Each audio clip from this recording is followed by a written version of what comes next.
Hello there. Thank you for joining us on ACNN News on the Hour. Here are the major stories. A prominent member of the Anglican Church and a staunch supporter of ACNNTV, Barrister Patrice Akwara, has been installed as traditional Prime Minister in his hometown in Amala, Asian Kingdom, in Ngokpala local government area, Imo State.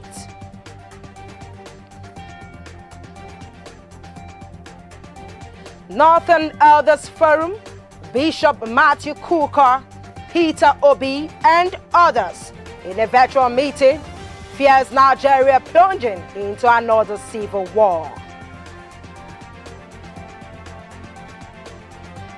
Uganda's opposition leader in the presidential election, Bobi Wine, has said the country's election has seen widespread fraud and violence.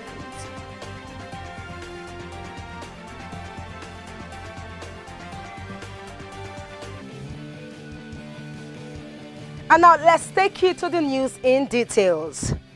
A prominent member of the Anglican Church, Barrister Patrice Akwara, who is also a knight in the church, has been recognized for his selfless commitment in his community and honored with the title of the traditional Prime Minister. The investiture installation took place in his hometown in Amala, Asian Kingdom, in Ngokpala local government area, Imo State, at the palace of the traditional ruler, His Royal Highness Eze Simeon Wunju, the Obiogu one of Amala. Barrister Patrice Akwara, a staunch supporter of the Advent Cable Network Nigeria Television, has featured in our in-house programs. While speaking on his new responsibility for his community, he promised to use his Christian beliefs to better his community.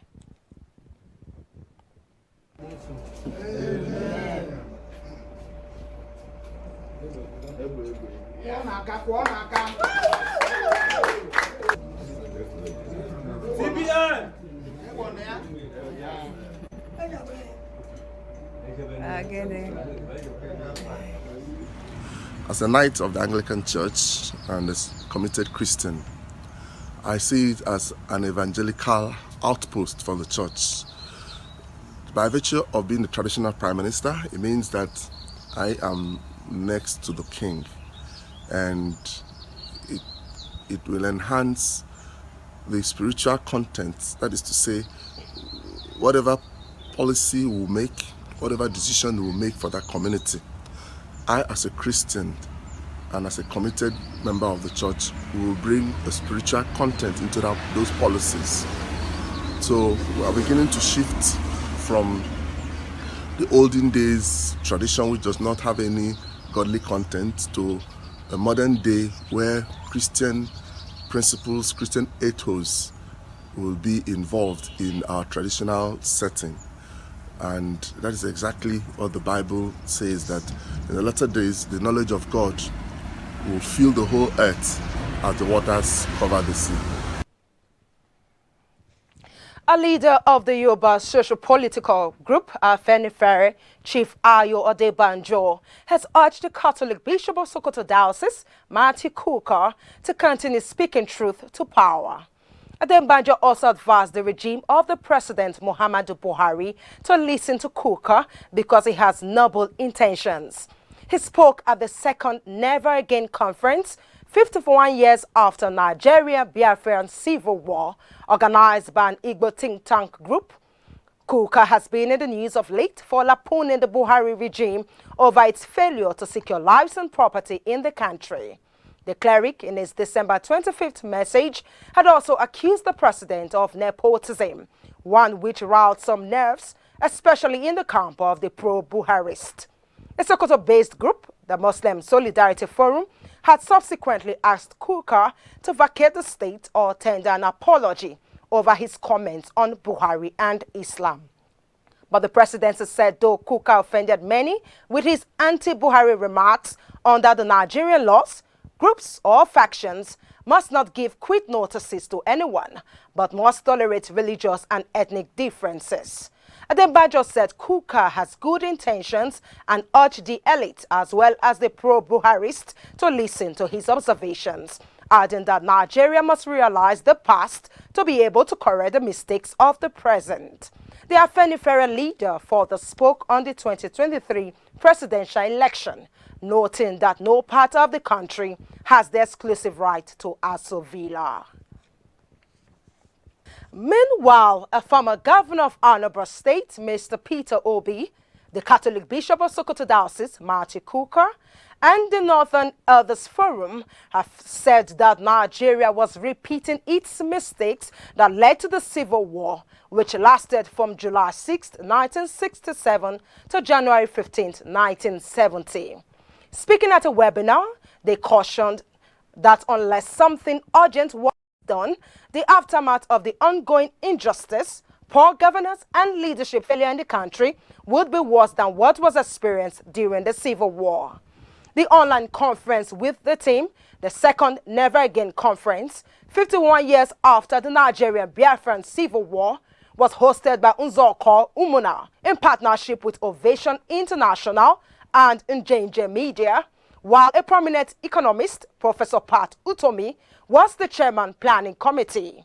Obi said the elite had to come together and see how to pull the country out of the current mess, else the situation would consume everyone, as in liking the current leadership challenge in the country to using rickety buses or their drivers in Formula One, a motor racing world championship.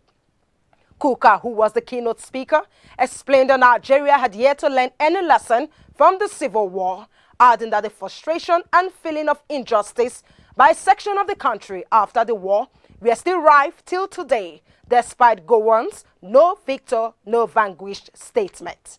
Similarly, the spokesperson for the Northern Elders Forum, Dr. Hakim Baba Ahmed, said at the webinar that unless something dramatic was done, things would get worse. He lamented that the post-Civil War elite had substantially killed the country even more than those who launched the country into the disaster that ended in 1970. Nigerians have been called upon to be the change they want to see in the country. This call was made by concerned citizen of the country, Mr. Sali Abba.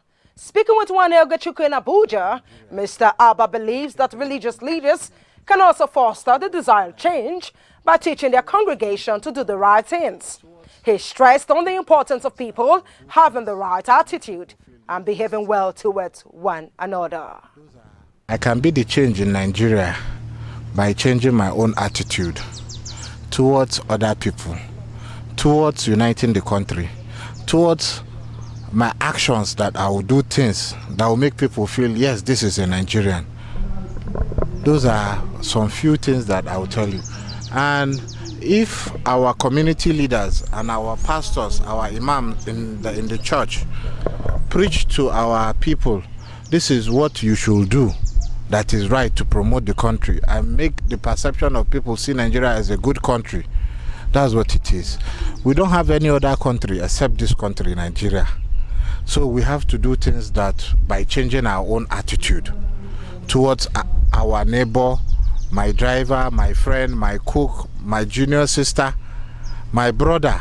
So we have to be behaving towards that kind of way, so we'll be able to help government achieve those changes they want. On school resumption, the federal government has banned overcrowding and large gatherings such as assemblies and visiting days as schools reopen on Monday. It also put limitations to class sizes and hostel occupancy and asked the schools to ensure compulsory wearing of face masks by all students, teachers and workers, as well as ensure temperature checks and put hand washing facilities in strategic locations in all schools.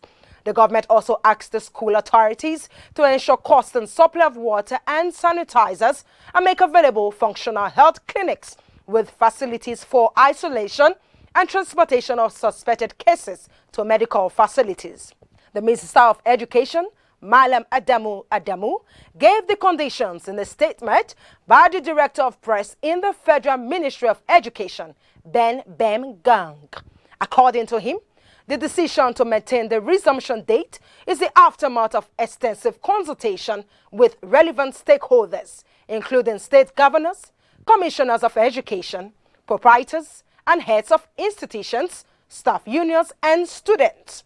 Adamu told parents and the respective institutions to ensure full compliance with COVID-19 protocols. The federal government has banned all forms of religious gatherings on the orientation camps of the National Youth Service Corps.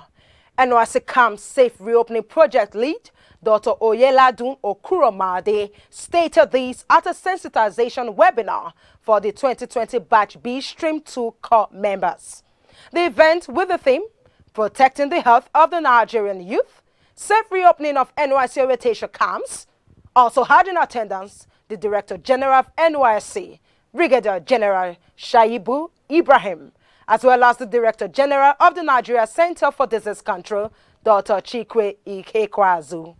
The NYC DJ said the service won't hesitate to decamp any corps member who fails to adhere strictly to COVID-19 protocols on orientation camps. Ibrahim said corps members would be allowed on NYC-approved camps nationwide from January 19, 2021, as against the earlier announced January 18th date.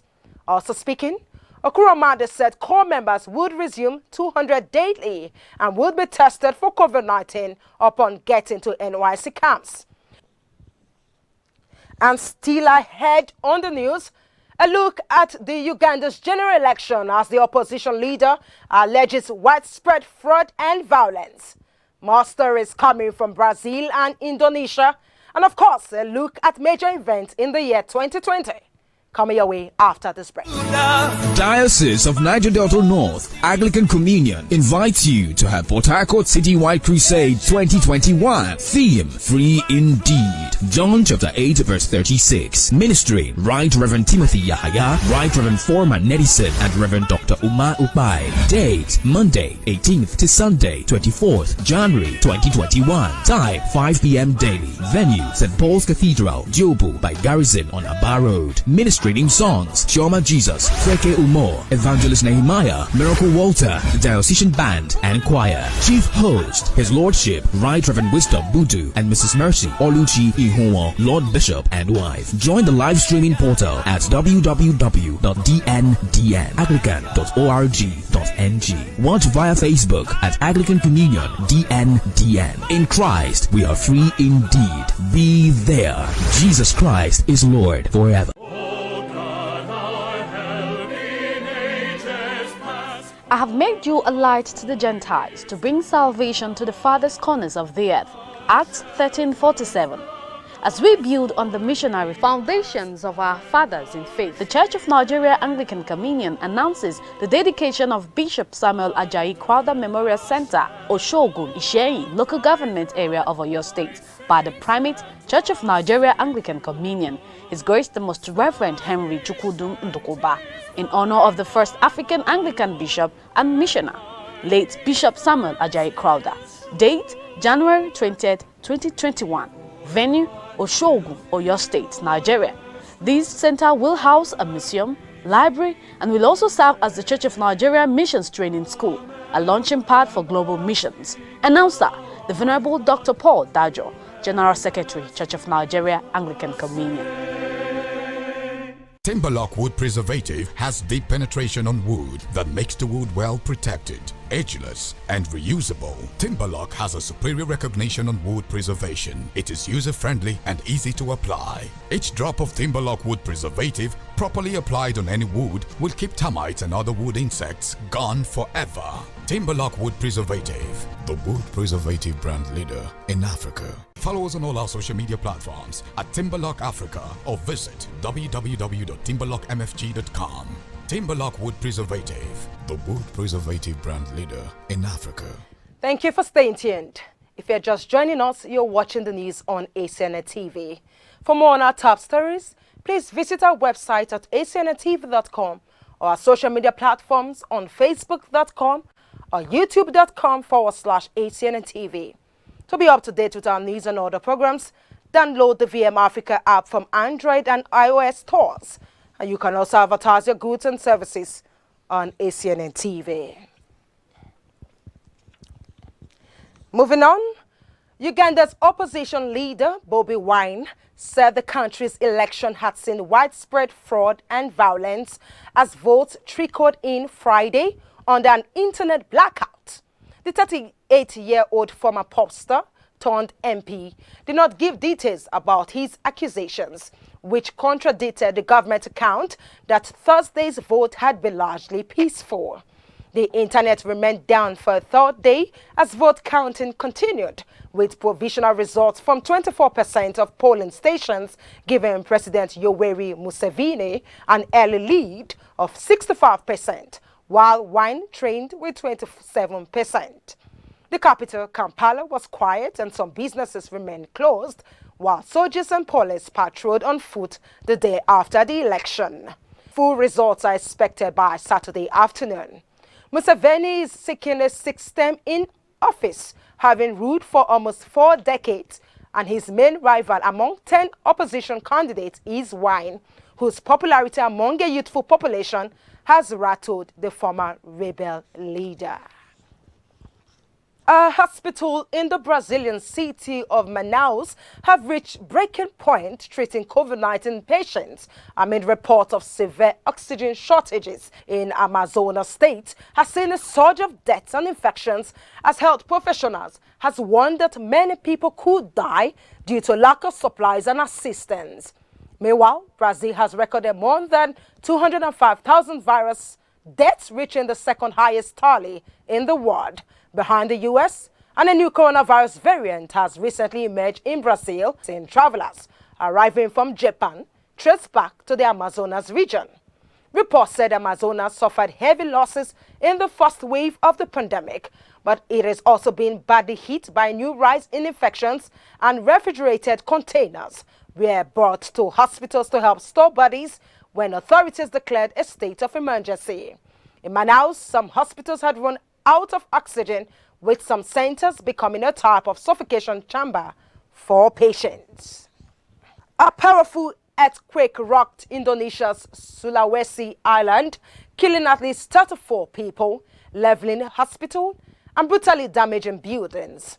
Head of the local disaster mitigation agency, Ali Rahman, said hundreds were injured when the 6.2 magnitude quake struck, triggering panic among the terrified residents of the island, who were hit by a huge quake and tsunami 2.5 years ago, killed thousands. As the latest information have it that 26 people are dead in Mamuju city, adding that the number could grow. Separately, the National Disaster Agency said at least 8 people had died in an area south of Mamuju, a city of some 110,000 in West Sulawesi province, bringing the total death toll to 34. As rescuers were still searching for more than a dozen patients and staff trapped beneath the rubble of the leveled Mamuju hospital. Rescuers were also trying to reach the family of 8 trapped under the rubble of their destroyed homes, as the country's search and rescue agency said at least one hotel had partially collapsed after the quake struck at 2:18 a.m. and the regional governor's office also suffered extensive damage. Looking at the year 2020, the year came with lots of surprises and huge uncertainties, which threw lots of individuals, organizations, and even countries into state of disarray and economic meltdown. Other events also made the year a very remarkable one. And now let's take a look at these highlights of the last year, 2020. The year 2020 was a game-changing year for everyone. For most of us, 2020 was an unexpectedly challenging year. The ongoing global pandemic has significantly changed lives around the world. When the pandemic hit with a vengeance, we took action and prepared for the worst. In retrospect, we are looking back at a year in which we have to reorder our lives to suit the new normal imposed on the entire world. On the world scene, The World Health Organization announced on January 9 that a deadly coronavirus had emerged in Wuhan, China. In a matter of months, the virus had spread across the globe to more than 20 million people, resulting in at least 751,000 deaths.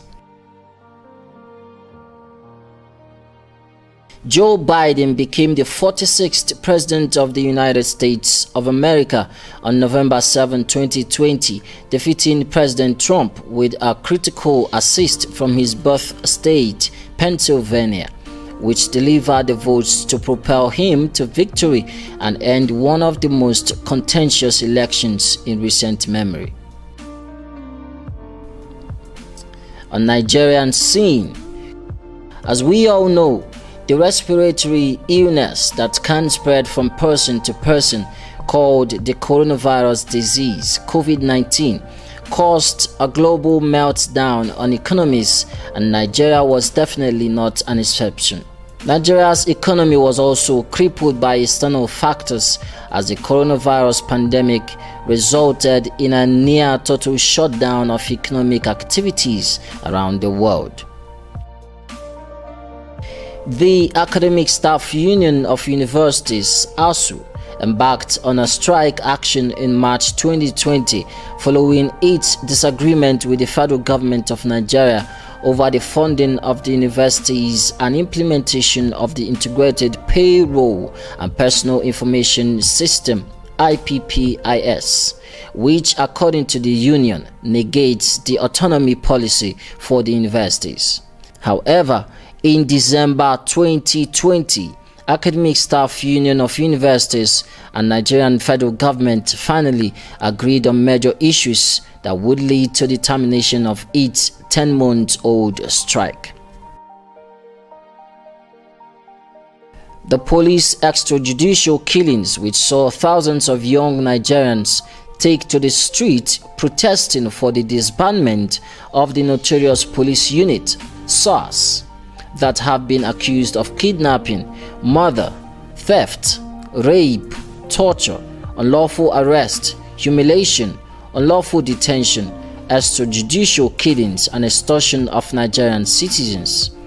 Protests took place in several cities across Nigeria and gained international attention, with similar demonstrations organized by the Nigerians in diaspora in United States, Canada, United Kingdom, Germany, Ireland, and other countries.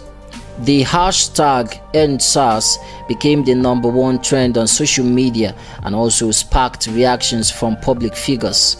The protests seemingly came to a climax in what has been tagged Lekki Massacre on the night of 20th October 2020, when officers of the Nigerian Army opened fire on peaceful EndSARS protesters at the Lekki toll gate in Lagos State, Nigeria.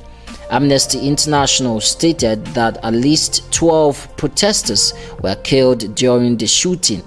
The Nigerian Army denied the shooting.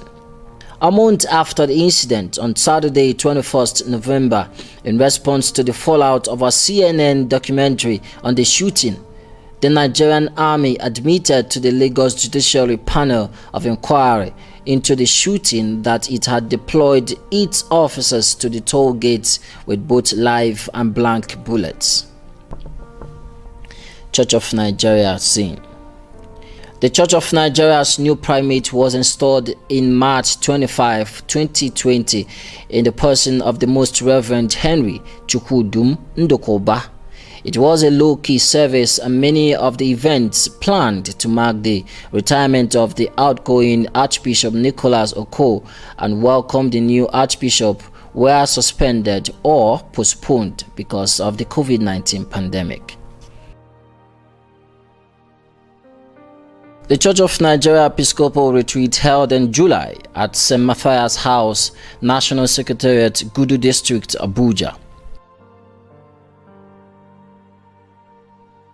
His Grace the Most Reverend Henry Ndokoba welcomed all archbishops, bishops and delegates to the Episcopal Province of Abuja and the Diocese of Abuja for this epoch-making meeting from Monday 21st to Friday 25th September 2020. Also in 2020, some bishops retired and new ones elected and consecrated. Lots of new churches were dedicated across dioceses. The mission of the Church of Nigeria Anglican Communion in North America and Canada, which formerly was named Convocation of Anglicans in North America, CANA, was renamed in 2020 and now bears the name Church of Nigeria North American Missions, CONAM. With the ups and downs encountered last year and with the COVID-19 pandemic, we sincerely pray that 2021 heals the wounds and of course complement on the good things already existing. Charles Philip Wakolam, ACNNTV. You're still watching the news on the hour. A reminder of our major stories. A prominent member of the Anglican Church and a staunch supporter of ACNNTV, Barrister Patrice Akwara, has been installed as traditional prime minister in his hometown in Amala, Asian Kingdom, in Gokbala local government area, Imo State.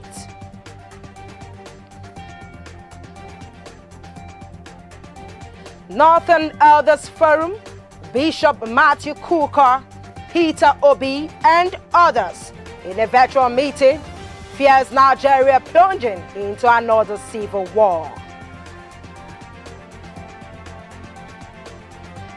Uganda's opposition leader in the presidential election, Bobi Wine, has said the country's election has seen widespread fraud and violence.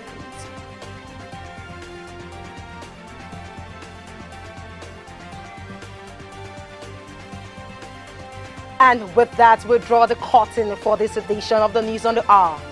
In the words of Corrie ten Boom, worry does not empty tomorrow of its sorrows.